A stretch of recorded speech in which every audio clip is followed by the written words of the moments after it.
Bonjour Monsieur le Président et merci d'avoir accepté cet entretien quelques jours après le retrait des États de l'AES de la CEDEAO. Au cours de cet échange, nous allons évoquer certes la sortie du Mali, du Burkina Faso et du Niger de la CEDEAO, mais également nous allons aborder quelques sujets de l'actualité aussi bien au plan national qu'international. Et pour entamer cet entretien exclusif, cette première question, Monsieur le Président, le Burkina Faso, le Mali et le Niger ont pris le 28 janvier 2024 la décision historique de quitter la CEDEAO. Monsieur le Président, comment en sommes-nous arrivés à cette rupture avec notre désormais ancienne communauté? Bonjour, Monsieur Abdoulaye. Merci de l'opportunité, une fois de plus, pour nous de nous adresser au peuple, non seulement nigérien, mais également au peuple de l'Alliance des États du Sahel et aux Africains de façon générale. Je profiterai de cette interview pour avoir une pensée pieuse envers nos martyrs. Les martyrs du terrorisme, le terrorisme qui n'est pas seulement celui que nous connaissons avec des armes sur les terrains qui tuent des militaires comme des civils, mais le terrorisme des organisations également et des États étrangers. Nous avons une pensée pieuse envers ces martyrs, qu'ils soient civils ou militaires. Les martyrs du Niger, le martyr de l'Alliance des États du Sahel. Qu'Allah subhanahu wa ta'ala les accueille dans son paradis Firdaus et qu'il leur accorde sa rahma. Pour répondre à votre question, il est important de rappeler, car comme dit le Coran, le rappel sauve l'âme. C'est quoi la CEDEAO? Ou c'était quoi la CEDEAO? Parce que pour nous, à partir d'une certaine date, la CEDEAO avait cessé d'exister. Malheureusement, peut-être que c'est la prise de conscience qui avait manqué pour faire face à l'évidence et prendre des décisions qui s'imposent ou qui s'imposaient. Nous avons quitté la CEDEAO parce que la CEDEAO, ou la CEDEAO entre parenthèses, n'était plus la CEDEAO des pères fondateurs. Et je profiterai d'abord pour faire un rappel historique. Comme je l'ai dit, le rappel sauve. Créé le 28 mai 1975, je dis bien le 28 mai 1975, oui. La CEDEAO avait des objectifs purement économiques et pour la prospérité des peuples. La CEDEAO avait des principes fondamentaux dont je citerai quelques-uns, notamment l'égalité et l'indépendance des États membres, la solidarité et l'autosuffisance collective, la non-agression, le droit de l'homme, entre autres. Cette CEDEAO, créée en 1975, avec comme père fondateur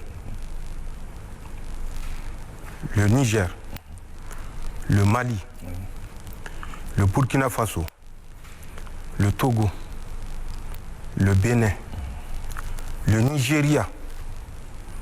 J'ai fait exprès de finir par le Nigeria, entre autres. D'accord.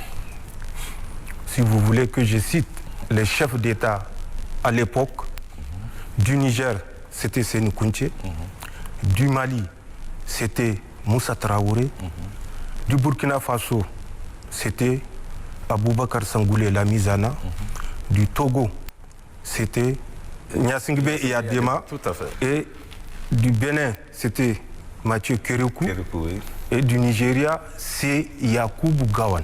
Tous des militaires. Je dis bien, Oui. c'est Yakubu Gowon. D'accord. Le Nigeria sortait d'une guerre civile dévastatrice qui avait fait plus de 2 millions de morts, 3 millions de réfugiés, 5 millions de déplacés.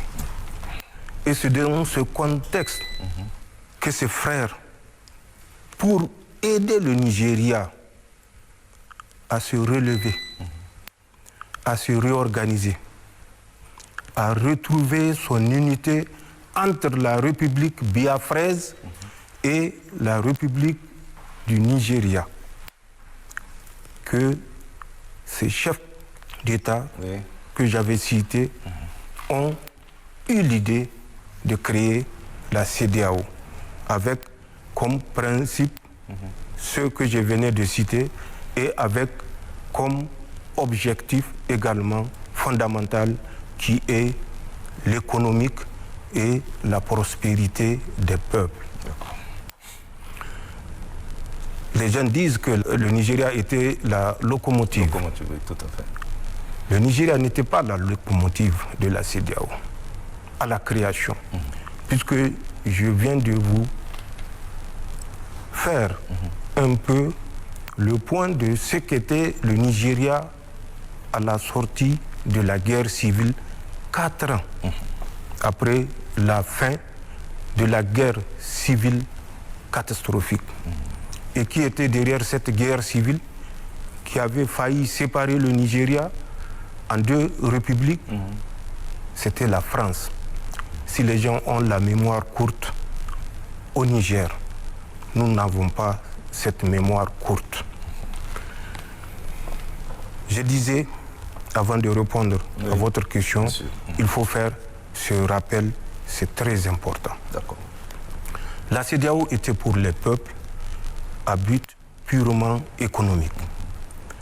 Il faut faire également un rappel pour que les gens comprennent ce qui se passe. Le 9 novembre 1989, le mur de Berlin tombait. C'était la fin, ou la fin supposée de la guerre froide entre les 2 blocs que vous connaissez. 7 ou 8 mois après la chute du mur de Berlin, rappelez-vous de la rencontre de la Bolle, ce qu'on a appelé le fameux discours de la Bolle. C'était du 19 au 21 juin 1990, où Mitterrand rappelait aux Africains, 35 chefs d'État réunis, que ce n'est plus le fameux slogan « Amitié, coopération », c'est désormais la démocratie qui est source du développement pour vous, les pays africains, qui est source de prospérité pour vous, les pays africains. Mais si Mitterrand avait fait cette annonce, c'est parce que Mitterrand, à l'époque, avait cru avoir trouvé de nouveaux partenaires à travers les pays de l'Est, inavoué la balkanisation de nos maigres États. Il avait pour objectif de ressusciter les instincts que les supposées dictatures ont su contenir bon gré, mal gré. Et c'était l'objectif. Amener les États africains à ce qu'on avait appelé le multipartisme. Et vous vous rappelez, du 19 au 21 juin 1990, le discours de la Bolle devant 35 chefs d'État. Oui. Vous vous rappelez la succession de 90, fin 90 à 91, des multipartismes, des conférences nationales qui avaient cours dans tous les États pratiquement francophones. Nous nous sommes retrouvés avec des pays à moins de 10 millions d'habitants, mais avec plus de 200 partis. C'était l'objectif inavoué, fragiliser nos États. Cet objectif, Dieu merci, n'a pas été atteint. Les États, c'est vrai, malgré les multipartismes ou les partis nombreux, 100 à 200, ont su garder un certain équilibre, mais dans la misère et la paupérisation la plus totale. Nous étions dans ce contexte quand l'objectif non atteint, rappelez-vous, en 1994, tous les pays utilisateurs du franc CFA se sont retrouvés avec 100% de dévaluation. C'est des événements, c'est des faits qu'il faut mettre en commun pour comprendre l'évolution de ce que nous vivons aujourd'hui. D'accord. Donc par rapport à ça, j'ai pensé faire le rappel, remettre les choses dans leur contexte. Pour revenir à votre question, le 26 juillet, nous avons mis fin au régime qui exécutait à la lettre les vœux du maître. Nous avons dit que nous avons suffisamment fait pour le maître. Il est temps que nous fassions pour le bien de nos peuples.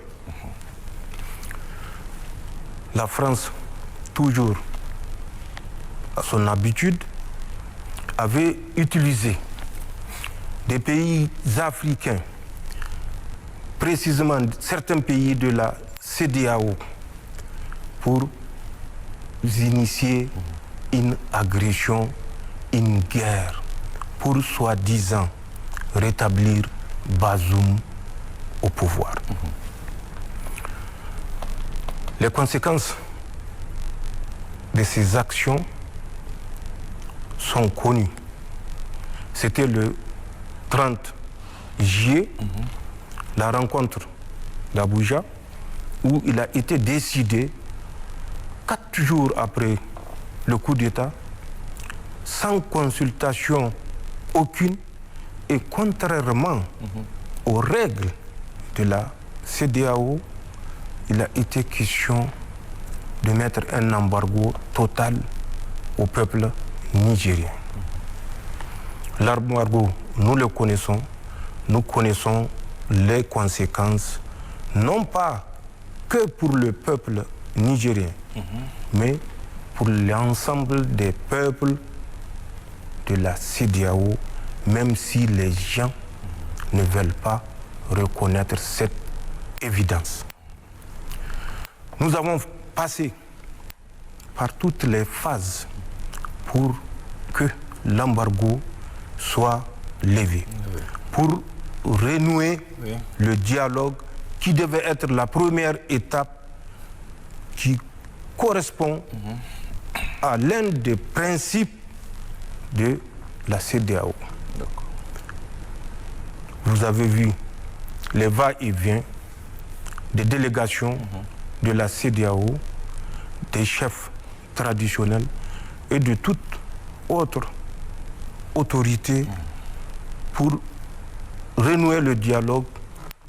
Les sacrifices que nous avons consentis, non seulement en termes de durée de la transition, en termes de chronogramme de la transition, même si certains l'ignorent, mais que eux, ceux qui étaient venus vers nous, au nom de la CEDEAO ou au nom de leur propre pays ou à leur propre initiative, savaient les sacrifices que nous avons consentis pour que cette souffrance à laquelle aujourd'hui le 28 juillet, 2 jours après le coup d'État, j'avais ordonné de libérer la famille de Bazoum.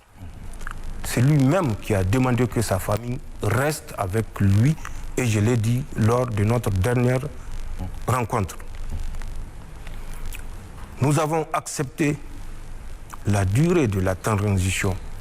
Et vous vous rappelez, le 8 décembre, 2 jours avant la rencontre du 10 décembre à Abuja, oui, j'étais au Togo, à Lomé.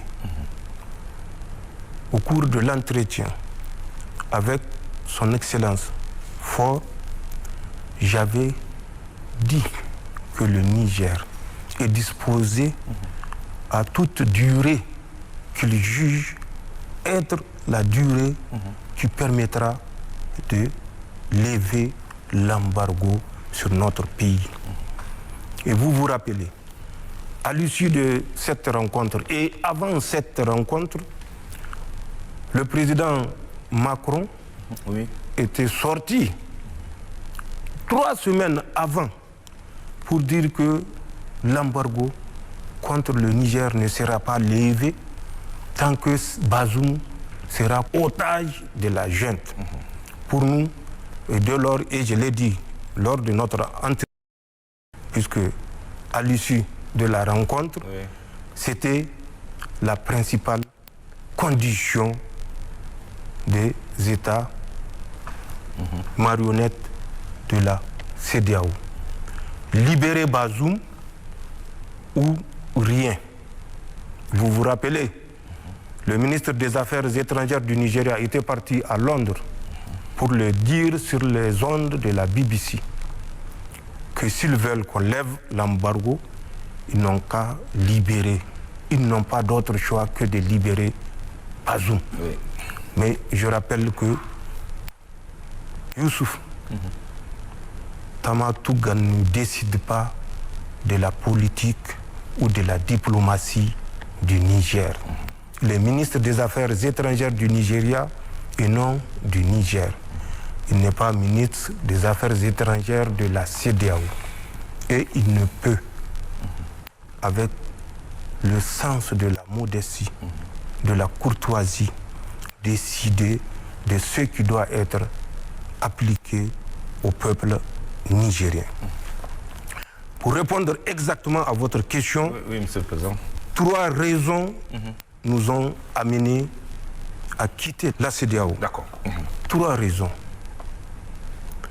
La première raison, elle est sécuritaire. La CEDEAO menaçait le Niger d'une agression militaire, armée. Nous ne pouvons pas permettre, nous ne pouvons pas porter sur notre conscience le poids des massacres des Nigériens. La deuxième raison, elle est morale et éthique. Le peuple nigérien a été dépourvu de tout.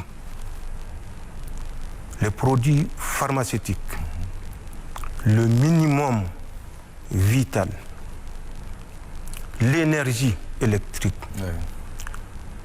Saurions-nous continuer à accepter que des Nigériens meurent parce que nous sommes dans une organisation qui ne correspond plus à la réalité depuis 1991, quand on avait introduit un chapitre le 6 juillet exactement, qu'ils ont appelé la déclaration des principes politiques. Devons-nous permettre que des Nigériens continuent à mourir pour permettre à certains individus d'assouvir leur volonté ou leur calcul ou leur dessein politique? Non. Donc, c'est cette deuxième raison éthique et morale qui nous a conduit à ce que nous avons fait dans le cadre de l'AES. Et la troisième et dernière raison est d'ordre économique, puisque c'était la volonté des pères fondateurs.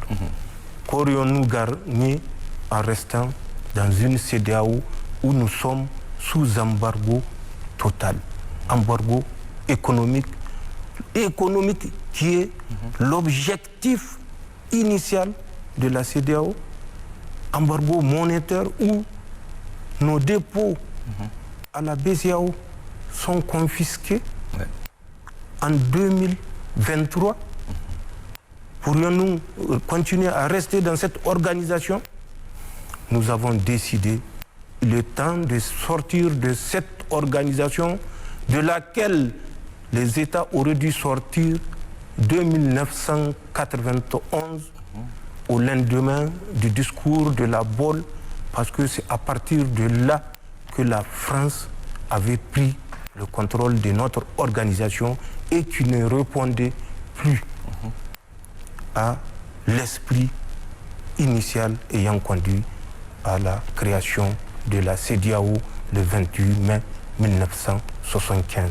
Voilà les trois raisons fondamentales qui nous ont conduit, le pays membre de l'AES, le Burkina Faso, le Mali et le Niger, à sortir de cette organisation pour tracer notre voie et tracer notre destin ensemble avec nos peuples et les Africains et partenaires sincères. D'accord. Monsieur le Président, en quittant la CEDEAO, nos pays ont certainement anticipé les conséquences de cette décision, conséquences en termes de libre circulation des biens et des personnes, en termes de séjour de nos compatriotes de l'espace CEDEAO, en termes enfin économiques et politiques. Que pouvons-nous retenir?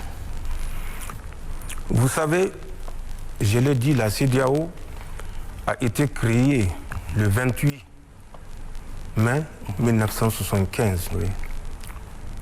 Nos États étaient-ils indépendants le 28 mai 1975 ou avant?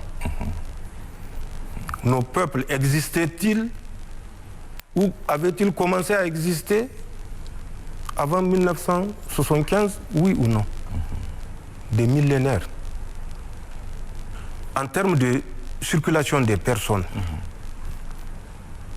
rappelez-vous, la majorité des États de la CEDEAO ont acquis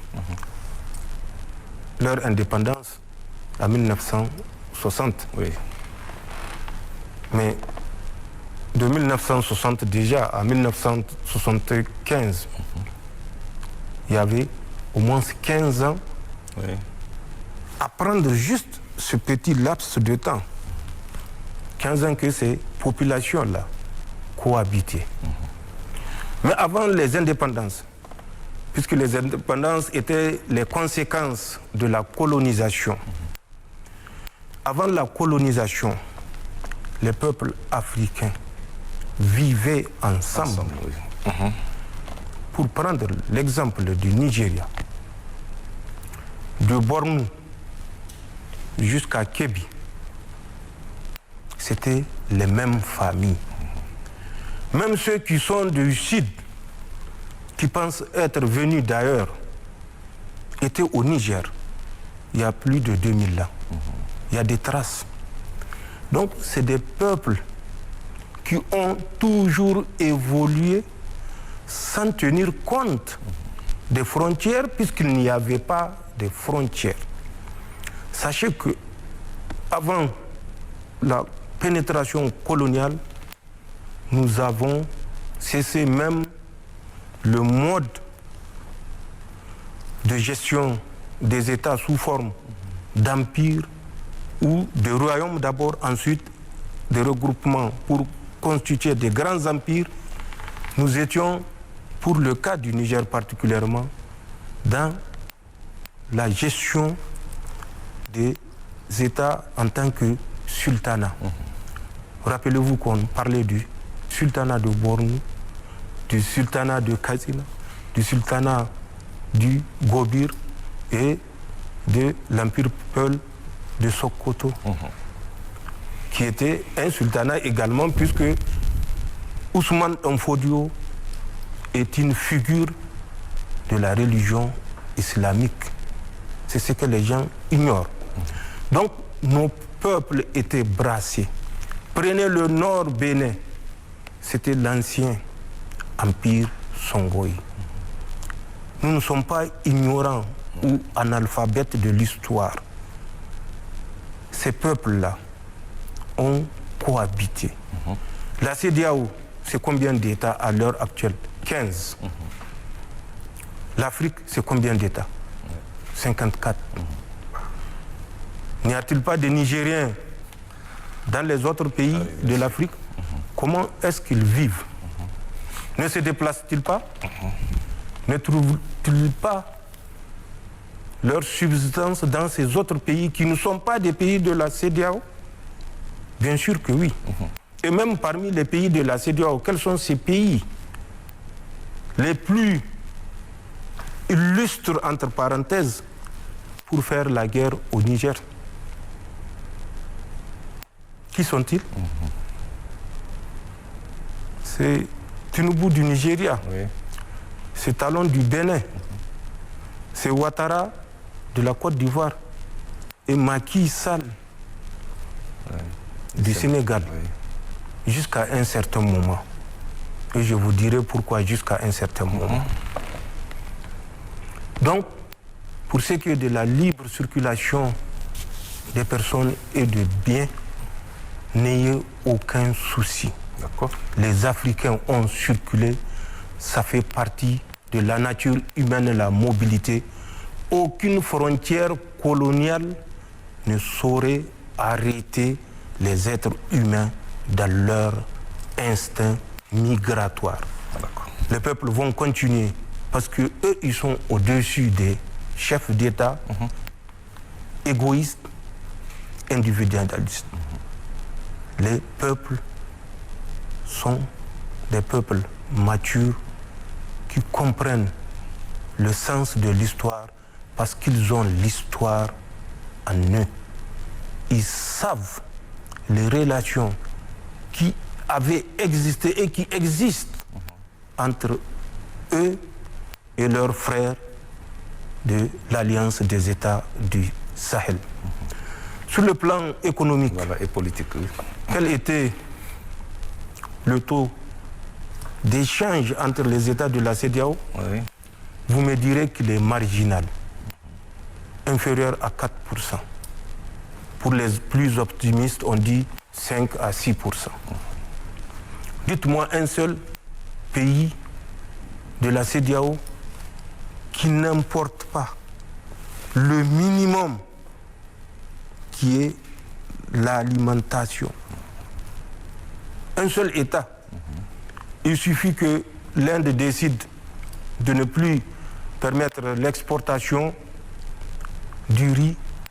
Tous ces États de la CEDEAO se retrouvent à terre, en train de chercher comment, par quelle voie passer pour nourrir les peuples. Ce n'est pas une caractéristique propre aux États de l'Alliance du Sahel. Prenez un à un tous ces États zélés qui veulent nous faire la guerre et étudier leur économie pour voir la dépendance de cette dernière avec les autres organisations, mais ce n'était pas des organisations et ce ne sont pas des organisations de le cadre de la CEDEAO. Nous importons tous de l'Inde, de la Chine, des États-Unis, du Pakistan, de la Turquie. Tous les biens, de façon générale, nous importons au sein des pays, non pas de la CEDEAO, mais d'autres structures. Puisque ce que je dis, le monde est un village planétaire. Ceci est une évidence que les pays de la CEDEAO le reconnaissent ou non. Pour ce qui est du domaine politique, rassurez-vous que à travers l'Alliance des États du Sahel, que les gens semblent mépriser, ridiculiser, jusqu'à considérer que c'est une alliance fantôme. Mais comment est-ce qu'ils ont su que c'est une alliance fantôme? s'il ne l'avait pas vu, c'est une alliance. Elle est physique. Et le physique, le réel, ne saurait être fantôme. D'accord. Ce sont les fantômes qui voient les fantômes. D'accord. Les humains voient les humains. Les humains peuvent à la limite voir les fantômes, mais ça, c'est Dieu qui décide. D'accord. Mais rassurez-vous, dans le domaine politique, personne n'utilisera le Niger ou l'Alliance des États du Sahel pour assouvir ses desseins personnels. Rassurez-vous, si nous pouvons avoir une assise populaire à travers la martyrisation du peuple nigérien. Mais martyriser le peuple nigérien, c'est martyriser le peuple frère du Nigeria. Et je reste convaincu que le peuple frère du Nigeria ne laissera pas passer. Talon veut avoir un deuxième ou troisième mandat à travers sa rigueur ou son zèle vis-à-vis de l'AES ou du Niger, particulièrement en fermant la frontière sous l'injonction du maître. Mais Talon, qu'il se détrompe. S'il doit servir le peuple béninois, qu'il le serve. Et c'est à travers ça que le peuple béninois décidera de lui accorder un troisième mandat s'il juge que ce qu'il a fait jusqu'ici mérite un troisième mandat. Ouattara veut passer la main ou faire un quatrième mandat. À travers ça, il faut qu'il prouve au maître qu'il est digne de confiance. Le Niger est un pays indépendant. Le Niger, c'est un pays des royaumes, d'empires et de sultanats, je l'ai dit, il y a des milliers d'années. Ce n'est pas à travers le Niger que les gens vont assouvir leur destin politique. Macky Sall voulait un troisième mandat. Le peuple sénégalais avait montré une fois de plus sa maturité politique pour dire qu'il n'y aura pas de troisième mandat. Nous n'avons pas la mémoire courte. Même si nous ne sommes pas au Sénégal, nous suivons l'évolution. Face à l'évidence, Macky Sall a abandonné cette velléité de s'octroyer un troisième mandat.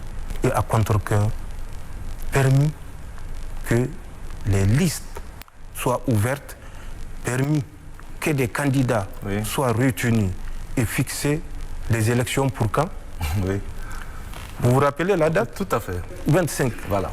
Et vous vous rappelez la sortie il y a moins d'une semaine? Et qu'est-ce qu'il en est? Le report. Où en sommes-nous? Voilà. Mais entre-temps, il avait adouci ses positions quand les perspectives pouvant conduire au troisième mandat se sont évanouies à travers la mobilisation du peuple sénégalais. Donc, rassurez-vous que les pays de l'Alliance des États du Sahel savent quelles sont leurs priorités et c'est des priorités pour les biens de leur peuple sans calcul, sans velléité quelconque d'abuser ou de profiter de l'adhésion des peuples. Voilà ce que je peux vous répondre par rapport à cette libre circulation des personnes et des biens, par rapport au caractère économique et politique. Monsieur le Président, enfin sur le sujet de la CEDEAO, maintenant que nous avons quitté cette organisation, quelles perspectives s'offrent vraiment à nous? Mais nos perspectives ne peuvent être que meilleures. Qu'aurions-nous gagné en restant dans la CEDEAO? J'ai fait le rappel.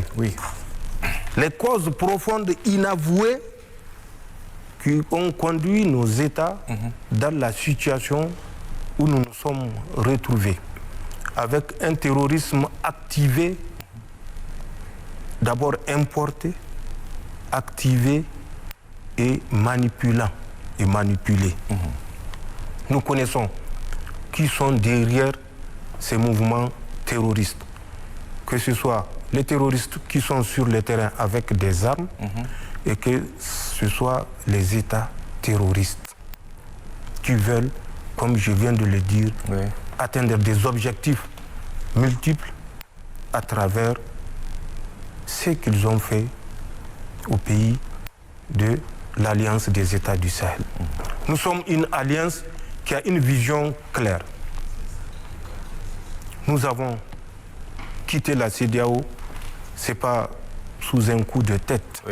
Nous avons quitté la CEDEAO pour renforcer cette alliance parce que nous avons une vision claire de ce qui peut conduire nos peuples vers la prospérité à laquelle ils ont toujours espéré que les leaders les conduisent. L'AES, l'Alliance des États du Sahel, avait pour objectif initial, et elle l'a toujours, et elle est en train d'engranger des succès, ramener la sécurité dans notre espace troublé, troublé pour que nos richesses soient pillées. Inch'Allah, nous allons réussir cette première phase et nous sommes sur le point de la réussir. Chacun peut apprécier les résultats obtenus. Le deuxième point serait, et nous sommes là-dessus, la bonne gouvernance. À travers tous les États, vous avez constaté que le cheval de bataille que nous avons enfourché, c'est celui de la bonne gouvernance. Les ressources des pays de l'Alliance des États du Sahel profiteront au peuple des États de l'Alliance du Sahel. C'est un serment qui se traduit par des faits. Et si vous l'avez constaté au Niger, c'est un cas et c'est physique, c'est réel. Au Burkina comme au Mali également, c'est physique et c'est réel. Après cette prospérité économique, nous devons trouver ensemble quels sont les mécanismes qui nous permettent de renforcer les échanges au sein de notre alliance, que ce soit des échanges monétaires et tout autre type d'échange pour que cette zone de l'Alliance des États du Sahel soit effectivement, comme nous l'avons souhaité, une zone de prospérité et non une zone d'insécurité. C'est des étapes qui conduiront à une véritable intégration politique débarrassée de toute menace d'un État envers un autre. Voilà en quelques mots ce que nous pensons mettre en place pour pallier notre sortie de la CEDEAO est dramatique ou chaotique. Il n'y aura pas de chaos. Les pays de l'Alliance du Sahel seront prospères, Inch'Allah. Et ceci est inévitable. Monsieur le Président, après la CEDEAO, les Nigériens s'interrogent de plus en plus sur l'intérêt de notre maintien au sein de l'Union économique et monétaire ouest-africaine, UMOA, organisation qui a durement sanctionné nos États. Allons-nous bientôt sortir de cette organisation également? Allons-nous enfin avoir notre propre monnaie qui est tant attendue par nos peuples, Monsieur le Président? Chaque chose a son temps. Je l'ai dit, nos États auraient dû sortir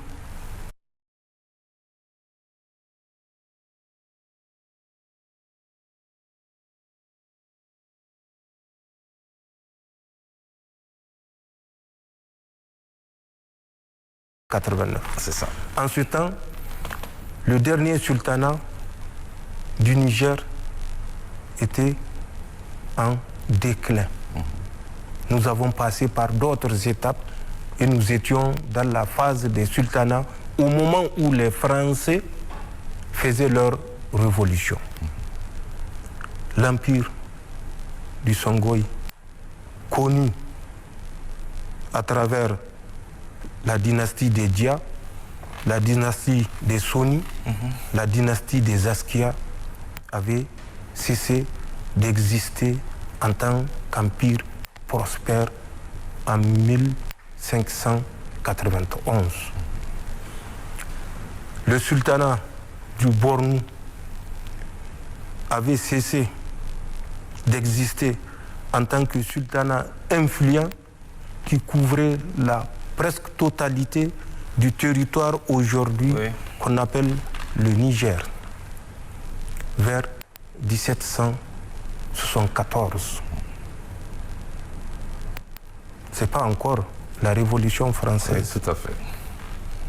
Donc, nous connaissons l'histoire. Nous ne sommes pas analphabètes. Le Niger décidera en toute souveraineté de lier des alliances en fonction de ses intérêts et des intérêts du peuple nigérien, des peuples de l'AES de façon globale. Et pour cela, personne ne nous dira vers qui nous devons ou non aller. Oui. Nos orientations ne respecteront que l'intérêt national, l'intérêt des peuples et non la volonté d'un maître ou d'un supposé maître. Le Niger rétablira vers qui nous devons aller ou pas. Nos intérêts et nos intérêts font partie des solutions à notre sortie de la CEDEAO. Parce que nos intérêts ont cessé d'être pris en compte au sein de la CEDEAO. Nous avons quitté la CEDEAO. Nous serons prêts à nouer les relations avec tout pays qui respecte notre souveraineté, notre indépendance, qui n'est plus théorique, qui n'est plus que sur papier, une relation, une coopération d'intérêt entre les États, mais dans le respect mutuel, contrairement à ce que les Français veulent nous imposer. Et imaginez, en août 2023, pour vous donner une idée du mépris que la France ou les autorités françaises ont pour le Niger, en août 2023, lorsque nous étions dans les moments les plus tendus, un pays de l'Union européenne avait proposé par visioconférence des pays membres de cette union une sortie de crise avec le Niger, un apaisement avec le Niger, et proposer d'aller vers le Niger au lieu de s'installer dans une situation, dans une position conflictuelle, d'aller vers le Niger, les autorités du Niger, les nouvelles autorités, bien sûr, pour essayer de négocier. Vous savez ce que Macron a répondu à l'autorité de ce pays?